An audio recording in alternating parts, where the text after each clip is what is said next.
Hi, so I'm going to be doing my first book vlog right now, and in this book vlog I'm going to be talking about the short story called The Yellow Wallpaper, written by Charlotte Perkins Gilman in the 19th century. So when I first read this short story, I immediately noticed the kind of unique writing style.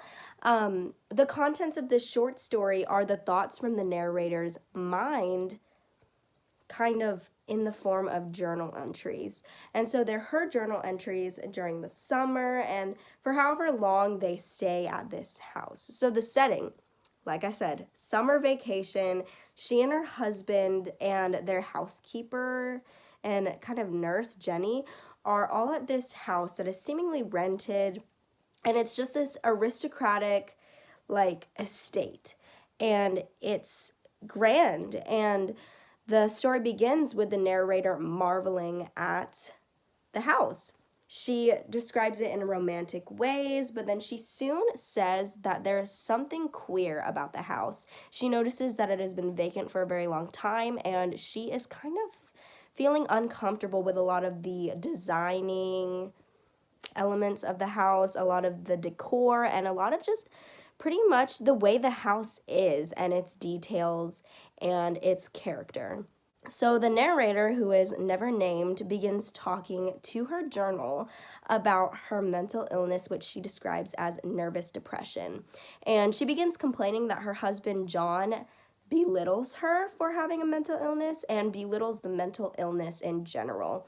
He kind of defames it and he neglects it, and it's never really taken care of because he believes that the only thing she needs to be cured of it is rest and food, really. Like, he just always tells her to eat and sleep and just like rest, like don't be active. But she thinks that her mind would be relieved if she were able to go out and be social and be active and do things like a normal person. But of course her husband is like, no, you're going crazy, like just like rest, like just stay in this house with me and rest.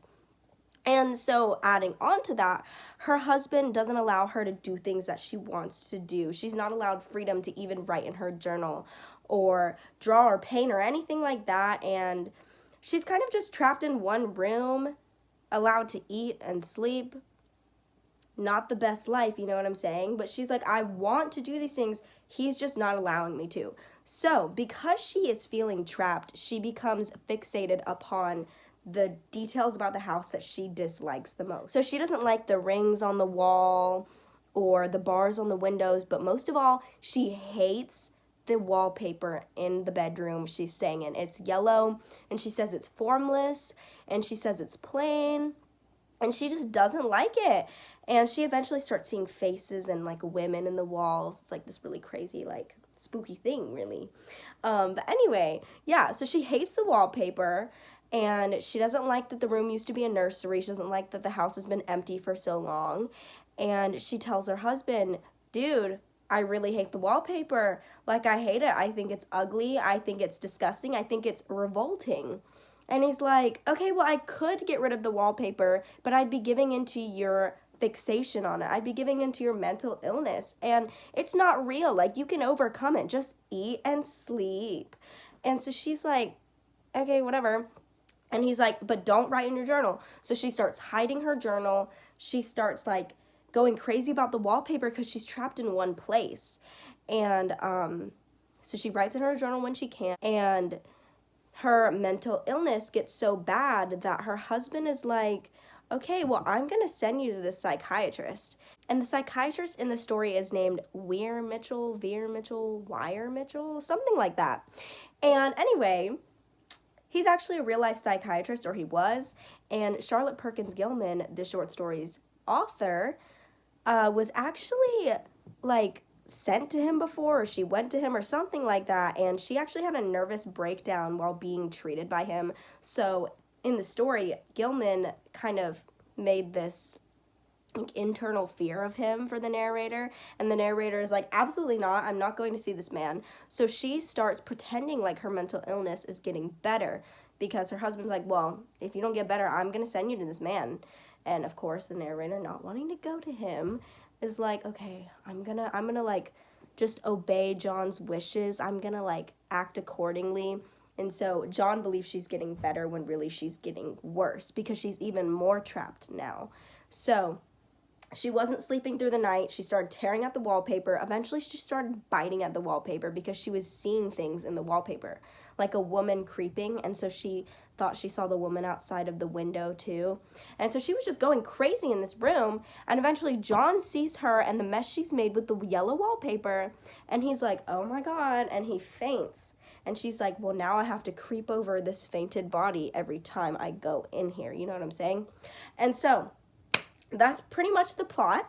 So now we're gonna get into the themes of this short story. I think one of the main themes is the downplaying of mental illnesses.